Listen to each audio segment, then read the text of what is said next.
नमस्कार, मैं प्रिया। आज 8 अप्रैल। खबरों की तरफ बढ़ने से पहले एक नजर सुर्खियों पर। बिहार प्रशासनिक सेवा के 11 अधिकारियों का हुआ तबादला। राज्य में सेविका सहायिका करेंगी डोर टू डोर स्क्रीनिंग।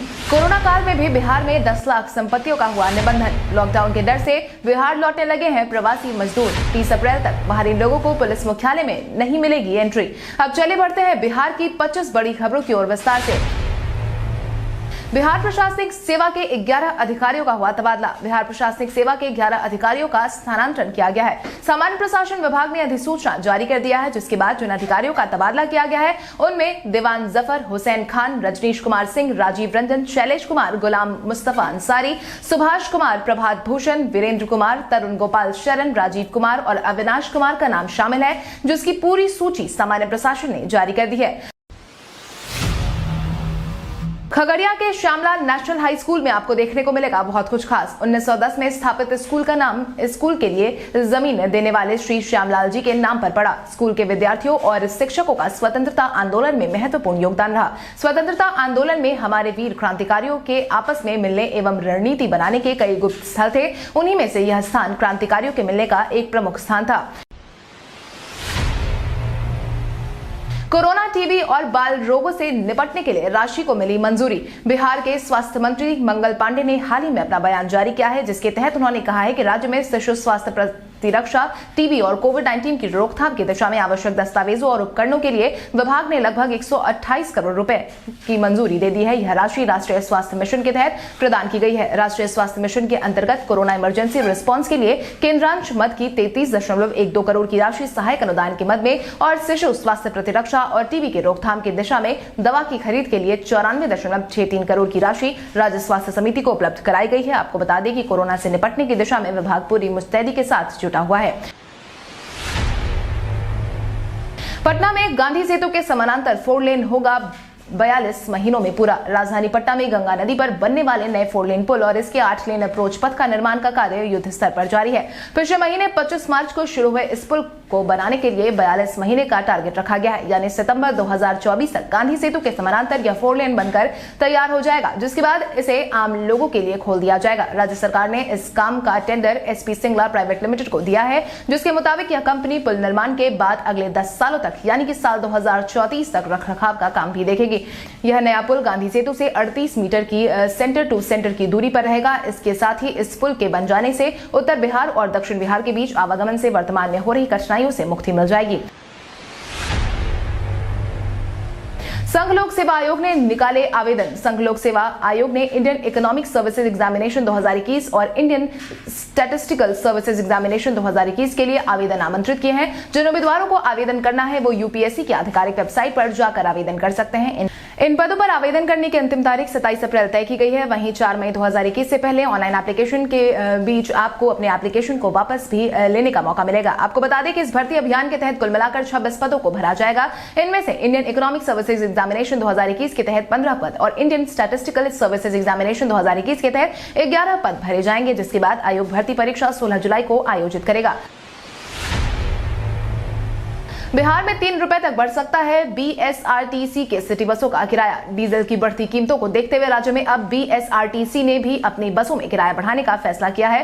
इसके तहत सरकारी बसों का किराया 1 से 3 रुपए तक बढ़ाए जाएंगे। बीएसआरटीसी ने लॉन्ग रूट की अपनी पहले से चल रही बसों में यह वृद्धि लागू करने की अनुमति परिवहन विभाग से मांगी है। इसके तहत सिटी सेवा के बसों में अधिकतम किराया वृद्धि 3 रुपए की होगी, जो कि किसी भी मार्ग के अंतिम पॉइंट की होगी, और यह 17 के बजाय अब 20 रुपए हो जाएगा। परिवहन विभाग से इजाजत मिलते ही अगले 1-2 सप्ताह के भीतर ये दरें लागू हो जाएंगी। अरवल जिला के कुर्था थाने को मिली देश के टॉप 10 थानों में जगह। राज्य के अरवल जिले के कुर्था पुलिस थाने को साल 2020 के लिए देश भर में सर्वश्रेष्ठ पुलिस स्टेशन घोषित किया गया है। देश भर के 16,000 थानों के बीच इस थाने का चयन किया गया है। बता दें कि केंद्रीय गृह मंत्रालय की टीम के माध्यम से थाने की बिल्डिंग, साफ सफाई, महिला पुलिस कर्मियों के लिए शौचालय, बैरक और उस क्षेत्र के पब्लिक और पुलिस के बीच के रिलेशन सहित कई अहम बिंदुओं पर छानबीन की थी, जिसमें बिहार के अरवल जिले के कुर्था थाना ने टॉप 10 में जगह बनाई है। हालांकि इससे पहले साल 2019 में बिहार के राजगीर थाना को पहला स्थान मिला था। बंगाल चुनाव में सीएम नीतीश के बंगाल दौरे पर जारी है सस्पेंस। पश्चिम बंगाल चुनाव में भाजपा और टीएमसी में कड़ी टक्कर के बीच बिहार जदयू की टीम ने भी अपनी पूरी ताकत झोंक दी है। आपको बता दें कि जदयू पश्चिम बंगाल चुनाव में 45 सीटों पर चुनाव लड़ रही है। वहीं चौथे चरण का मतदान 10 अप्रैल को होने वाला है। इसी क्रम में अमित शाह, योगी आदित्यनाथ और ममता बनर्जी ताबड़तोड़ रैलियां कर रहे हैं, तो वहीं मुख्यमंत्री नीतीश कुमार के भी जदयू के समर्थन के लिए बंगाल जाने की संभावना जताई जा रही है। फिलहाल इस पर भी सस्पेंस बना हुआ है। हालांकि उनका कार्यक्रम फिलहाल तय नहीं हुआ है। वहीं जदयू के पश्चिम बंगाल विधानसभा चुनाव प्रभारी गुलाम रसूल बलियावी द्वारा चुनाव में बेहतर करने की बात कही गई है। 16 अप्रैल से शुरू होगा चैती छठ। आस्था का महापर्व चैती छठ पूजा 16 अप्रैल को नहाय खाई के साथ शुरू हो जाएगी। 4 दिवसीय इस पर्व का समापन उगते सूर्य को अर्घ्य देकर संपन्न हो जाएगा। आपको बता दें कि इस बार ग्रह गोचरों का भी शुभ संयोग बन रहा है। आपको बता दें कि साल में 2 बार लोक आस्था का पर्व छठ व्रत मनाने की परंपरा रही है, जिसमें पहला चैत मास में और दूसरा कार्तिक मास में लोक आस्था का महापर्व मनाया जाता है। चैत मास में शुक्ल चतुर्थी 16 अप्रैल शुक्रवार को नहाय खाई से आरंभ होकर 19 अप्रैल सोमवार को उगते सूर्य को अर्घ्य संपन्न होगी। हालांकि इस बार कोरोना के बढ़ते प्रभाव को देखते हुए छठ का आयोजन घाटों पर किए जाने की उम्मीद पर संशय बनी हुई है। इसको देखकर अभी किसी तरह का आदेश जारी नहीं किया गया है। राज्य के कई हिस्सों में बारिश का अलर्ट। बिहार में मौसम का मिजाज एक बार फिर से बदलने लगा है। मौसम विज्ञान केंद्र के ताजा अपडेट के मुताबिक राजधानी पटना सहित कई जिलों में अगले 24 घंटे में बारिश होने के आसार हैं। इसके तहत बढ़ते पारे में गिरावट होने की भी बात कही गई है। वहीं कुछ दिनों की बात करें तो उमस भरी गर्मी से लोग काफी ज्यादा परेशान हुए हैं। मंगलवार की सुबह से ही तापमान में बढ़ोतरी देखने को मिली, जो बुधवार को भी ऐसी ही स्थिति देखने को मिली थी। हालांकि रात में ठंडी हवाओं के बहने से लोगों को थोड़ी राहत जरूर मिली। वहीं 9 अप्रैल के दिन पटना के अलावा गया, नालंदा, शेखपुरा, बेगूसराय, लखीसराय, नवादा, कटिहार, भागलपुर, मुंगेर, बांका, खगड़िया और जमुई में तेज हवाओं के साथ बारिश होने की उम्मीद जताई गई है, जिस कारण आम और गेहूं की फसल को नुकसान पहुंचने की भी आशंका बन गई है।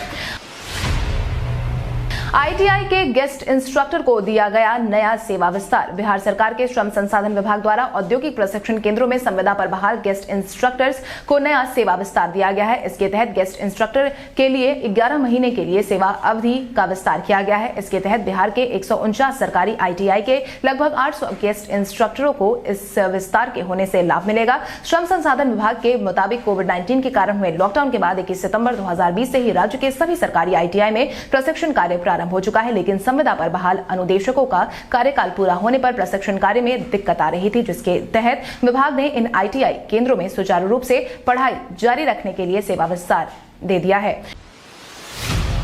कोरोना काल में भी बिहार में 10 लाख संपत्तियों का हुआ निबंधन। कोरोना काल में आर्थिक रूप से सभी वर्गों को नुकसान पहुंचा, तो वहीं बिहार में इस दौरान नवंबर से मार्च तक लोगों ने जमकर संपत्ति को खरीदा है। संपत्तियों के निबंधन को लेकर निबंधन विभाग ने आंकड़े जारी कर दिए हैं, जिसके तहत 2021-22 में कुल 10,215 संपत्तियों का रजिस्ट्रेशन कराया गया है। इसके साथ ही विभाग को बीते वित्तीय वर्ष में कुल 4,257.54 करोड़ से अधिक का राजस्व मिला है, जो वित्तीय वर्ष 2019-20 में प्राप्त हुए राजस्व से 165 करोड़ कम रही है। इसके तहत दिसंबर, जनवरी, फरवरी और मार्च के महीने में सबसे ज्यादा रजिस्ट्री होने के साथ ही इस वित्तीय वर्ष के दौरान सबसे अधिक राजस्व की प्राप्ति भी इन्हीं महीनों में हुई है। राज्य में सेविका सहायिका करेंगी डोर टू डोर स्क्रीनिंग। राज्य सरकार के निर्देश पर सभी विभागों को कोरोना से निपटने के लिए जिम्मेदारियां सौंप दी गई हैं। इसके तहत समाज कल्याण विभाग ने भी कोरोना गाइडलाइन को लेकर काम करना शुरू कर दिया है। इसके तहत ही आंगनबाड़ी सेविका और सहायिका लोगों को जागरूक करने के लिए स्वास्थ्य विभाग की टीम के साथ मिलकर काम करेंगी, जिसके बाद सेविका सहायिका आशा कार्यकर्ता द्वारा घर घर जाकर लोगों की स्क्रीनिंग करने के बाद रिपोर्ट भी तैयार करेंगी। इस रिपोर्ट में लाभुकों का बीमारी और यात्रा संबंधी सारे डिटेल्स मौजूद होंगे। इसके तहत डोर टू डोर स्क्रीनिंग करने के बाद अगर कोई बीमारी मिलेगी तो उसे अस्पताल में भी भर्ती किया जाएगा। इसको लेकर जल्द ही विभाग की तरफ से दिशा निर्देश जारी किया जाएगा।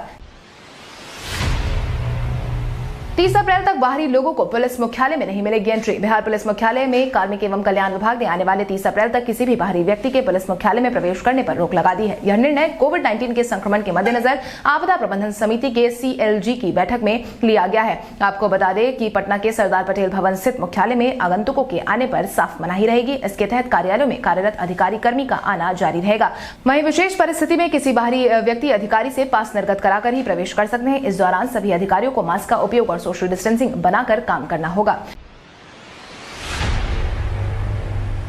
बिहार विधानसभा सुरक्षा के लिए अब बनाए जाएंगे वॉच टावर। बिहार विधानसभा के स्पीकर विजय कुमार सिन्हा की अध्यक्षता में बिहार विधानसभा के सदस्यों के आवास आवंटन को लेकर हाल ही में एक उच्च स्तरीय बैठक का आयोजन किया गया था। बिहार विधानसभा के स्पीकर विजय कुमार सिन्हा ने बैठक के दौरान विधानसभा की सुरक्षा व्यवस्था को पुख्ता करने के लिए स्थान की पहचान करके वॉच टावर बनाने का निर्देश दिया है। इसके अलावा सचिवालय के मुख्य भवन में स्थायी लाइटिंग का निर्देश भी जारी किया है। बैठक में विधानसभा अध्यक्ष ने 4 जनवरी 2021 को बैठक के बाद प्रगति नहीं होने को लेकर नाराजगी जताई है। इसके साथ ही उन्होंने पटना के दरोगा रायपथ स्थित विधायक आवासों को सुसज्जित करने का निर्देश दिया है। लॉकडाउन के डर से बिहार लौटने लगे हैं प्रवासी मजदूर। कोरोना की नई लहर ने प्रवासी मजदूरों को संकट में डालने का काम कर दिया है। देश में कोरोना की दूसरी लहर देखने को मिल रही है, जिसके कारण ही अब गुजरात, महाराष्ट्र और दिल्ली सहित कई राज्यों से कोरोना के खतरे को देखते हुए प्रवासी मजदूरों की वापसी अपने गृह राज्य में हो रही है। यही वजह है कि बसों और रेलवे स्टेशन पर जबरदस्त भीड़ नजर आने लगी है। इस भीड़ को देखते हुए मध्य रेलवे पुणे और मुंबई के स्टेशनों से कई अतिरिक्त आरक्षित ट्रेनें यूपी और बिहार के लिए चलाने जा रही है। हालांकि अब यात्रियों की सुविधा को ध्यान में रखते हुए मुंबई से पटना, दरभंगा और पुणे से दानापुर के लिए अतिरिक्त स्पेशल ट्रेन का परिचालन नियमानुसार किया जाएगा। स्मार्ट सिटी समिट 2021 का उप मुख्यमंत्री ने किया उद्घाटन। राजधानी के निजी होटल में स्मार्ट सिटी समिट 2021 कार्यक्रम का आयोजन किया गया था, जिसका विधिवत उद्घाटन बिहार के डिप्टी सीएम तारकिशोर प्रसाद, पटना की महापौर सीता साहू ने दीप प्रज्वलित कर किया। इसके साथ ही कार्यक्रम में मुख्य रूप से स्मार्ट सिटी के कार्यों में किस तरीके से तेजी लाने और जल्द से जल्द कार्य करने पर विस्तृत चर्चा की गई है। इस बाबत डिप्टी सीएम ने कहा है कि स्मार्ट सिटी योजना की कमियों और जिस वजह से कार्य धीमी गति से चल रहा था, उन सभी कमियों को दुरुस्त कर लिया गया है और अब कार्य काफी बेहतर तरीके से और तेजी से चल रहा है। बिहार के मुख्यमंत्री नीतीश कुमार का भी विजन स्पष्ट है और उसी के तहत हम सभी लगातार काम कर रहे हैं। भारत के प्रधानमंत्री का भी यह सपना है कि देश स्मार्ट बने और राजधानी पटना स्मार्ट बने। पंचायत चुनाव में उतरी लालू यादव की समधन। पंचायत चुनाव में लालू यादव की समधन अब आ गई है। बीते दिन उन्होंने अपना नामांकन दर्ज करवा दिया है। इस दौरान लालू यादव की समधन के साथ लालू यादव की बेटी और दामाद भी मौजूद थे। आपकी जानकारी के लिए आपको बता दें, लालू राबड़ी की समधन मृदुला यादव ने बुधवार को उत्तर प्रदेश के सैफई में पंचायत सीट में नामांकन किया है। मृदुला यादव लालू प्रसाद यादव की बेटी राजलक्ष्मी यादव की सास है। मृदुला यादव के नामांकन के दौरान राजलक्ष्मी यादव और उनके पति पूर्व सांसद तेज प्रताप सिंह यादव भी मौजूद थे। समर्थकों की भारी भीड़ के साथ उन्होंने नामांकन दाखिल किया। फेमस मुखिया ऋतु जायसवाल ने नीतीश कुमार पर साधा निशाना। राजद की महिला कमांडो और सिंह वाहिनी पंचायत से मुखिया ऋतु जायसवाल ने मधुबनी मामले में ट्वीट के जरिए मुख्यमंत्री नीतीश कुमार को आड़े हाथों लिया है। वो इस मामले में विपक्षी नेता तेजस्वी यादव के साथ ही सियासी रंग देने की कोशिश में जुटी हुई है। इसके तहत ऋतु जायसवाल ने अपने ट्विटर हैंडल पर एक तस्वीर साझा की है। पहली तस्वीर में तेजस्वी यादव पीड़ित परिवार के संग नजर आ रहे हैं, वहीं दूसरी तस्वीर में सीएम नीतीश कुमार लोजपा के इकलौते विधायक को जदयू में स्वागत कराते दिख रहे हैं। वहीं इसी के साथ उन्होंने कैप्शन में लिखा है कि किसी को समाज की चिंता थी तो किसी को अपनी कुर्सी की, सबकी अपनी अपनी प्राथमिकता होती है। भारतीय रिजर्व बैंक ने आरटीजीएस और एनईएफटी सुविधाओं का किया विस्तार। भारतीय रिजर्व बैंक ने बीते दिन डिजिटल पेमेंट कंपनियों के लिए नेशनल इलेक्ट्रॉनिक फंड ट्रांसफर यानी कि एनईएफटी और real time gross settlement RTGS सुविधाओं का विस्तार किया है। आरबीआई गवर्नर शक्तिकांत दास ने बीते दिन प्रेस कॉन्फ्रेंस में बताया है कि फिनटेक और पेमेंट कंपनियां भी एनईएफटी और आरटीजीएस के जरिए पैसे ट्रांसफर कर सकेंगी। अब तक केवल बैंकों को आरटीजीएस और एनईएफटी भुगतान सुविधा का उपयोग करने की अनुमति थी। आरबीआई का कहना है कि इस सुविधा को बढ़ाई जाने से फाइनेंशियल सिस्टम में सेटलमेंट रिस्क को कम करने में मदद मिलेगी, साथ ही देश में डिजिटल फाइनेंशियल सर्विसेज को बढ़ावा देने में भी मदद मिलेगी। भारत के इतिहास में आज की तारीख कई कारणों से दर्ज। भारत के इतिहास में आज की तारीख कई कारणों से मानी जाती है। प्रसिद्ध समाज सुधारक राजा राम मोहन राय 1831 में आज ही के दिन इंग्लैंड पहुंचे थे। भारत पाकिस्तान विभाजन के बाद 1950 में आज ही के दिन दोनों देशों ने अपने अपने देश में रह रहे अल्पसंख्यकों के अधिकार को सुरक्षित करने और भविष्य में दोनों देश के बीच युद्ध की संभावनाओं को खत्म करने के मकसद से समझौता किया था। कंप्यूटर इंजीनियरों ने 1959 में एक नए प्रोग्रामिंग भाषा कोबोल तैयार करने के लिए आज ही के दिन बैठक की थी। आंध्र प्रदेश और कर्नाटक की सरकार ने 2008 में सिखों को अपने राज्य में अल्पसंख्यक घोषित किया था। भारत के राष्ट्रीय गीत वंदे मातरम के रचयिता बंकिम चंद्र चट्टोपाध्याय का 1994 में उन्होंने आज ही के दिन दुनिया को अलविदा कहा था। मैक्सवेल ने यूजी को दिया धक्का। खिलाड़ियों की मस्ती आए दिन सोशल मीडिया पर देखने को मिल जाती है। इसी क्रम में हाल ही में मैक्सवेल और युजवेंद्र चहल की मस्ती वाला वीडियो भी सामने आया है। आईपीएल को लेकर प्रैक्टिस मैच की शुरुआत हो गई है। प्रैक्टिस मैच के दौरान ही मैक्सवेल ने चहल की गेंद पर जमकर रिवर्स स्वीप शॉट खेले। इंटरनेशनल लेवल पर भी इन दोनों खिलाड़ियों के बीच कड़ी टक्कर देखने को मिलती है। एक समय मैक्सवेल चहल की गेंद पर विकेट गंवा दिया करते थे, लेकिन फिर उनकी जमकर धुनाई भी की है। इसके बाद से मैक्सवेल ने चहल को जकड़कर मजाकिया अंदाज में कहा, पता है ना मैं तुमको तकलीफ पहुंचाने वाला हूं, जिसके बाद उन्होंने चहल को धक्का भी दे दिया। अब आसानी से बचाएं अपने व्हाट्सएप को स्कैम से। अगर आप भी व्हाट्सएप का इस्तेमाल करते हैं तो आपको सावधान होने की जरूरत है। दुनिया भर में सबसे ज्यादा इस्तेमाल किया जाने वाला ये मैसेजिंग ऐप अब स्कैमर्स और हैकर्स का नया टारगेट बन गया है। यह नया व्हाट्सएप घोटाला एक ओटीपी स्कैम से जुड़ा है। नए स्कैम में एक ओटीपी के जरिए आपका व्हाट्सएप अकाउंट हैक किया जा सकता है। हैक करने के लिए हैकर आपको किसी अननोन नंबर से एक मैसेज भेजेगा और आपका कोई दोस्त या रिश्तेदार होने की बात कहेगा, जिसके बाद आपसे वो मदद की मांग करेगा और आप उसकी मदद भी कर देंगे। अब आपके नंबर पर एक ओटीपी आएगा। ओटीपी शेयर करते ही आपका व्हाट्सएप अकाउंट आपके डिवाइस से लॉग आउट हो जाएगा। फ्लाइंग बोर्ड का मजा लेते लेते समुद्र में गिरी निया शर्मा इन दिनों इंटरनेट पर काफी धूम मचा रही हैं। अक्सर उनके सोशल मीडिया पोस्ट सुर्खियां बटोरते रहते हैं और लोग इनका बेसब्री से इंतजार भी करते रहते हैं। इसी क्रम में निया ने हाल ही में एक रीसेंट वीडियो को शेयर किया है। इसमें वो वाटर स्पोर्ट्स का लुत्फ उठाती हैं नजर आ रही हैं। इसके साथ ही उन्होंने मोटिवेशनल कैप्शन भी लिखा है। इस वीडियो में निया फ्लाई बोर्डिंग एंजॉय करती नजर आ रही हैं, तभी उनका बैलेंस बिगड़ जाता है और वो गिर जाती हैं। उन्होंने कैप्शन में लिखा है, असफलताओं का भी मजा लीजिए, जिसके बाद निया के फैन सोशल मीडिया पर खूब मजे भी ले रहे हैं। अब आइए जानते हैं सराफा बाजार और पेट्रोल डीजल के क्या थे भाव। अगर हम सराफा बाजार की बात करें तो सोने का भाव 7 अप्रैल को 22 कैरेट के लिए प्रति 10 ग्राम 44,300 रुपए था। वहीं 24 कैरेट के लिए प्रति 10 ग्राम 45,300 रुपए था। इसके साथ ही अगर हम चांदी की बात करें तो चांदी का भाव प्रति किलो 66,300 रुपए था। इसके साथ ही राजधानी पटना में पेट्रोल की कीमत बीते दिन 92.93 रुपए प्रति लीटर, वहीं डीजल 85.56 रुपए प्रति लीटर था।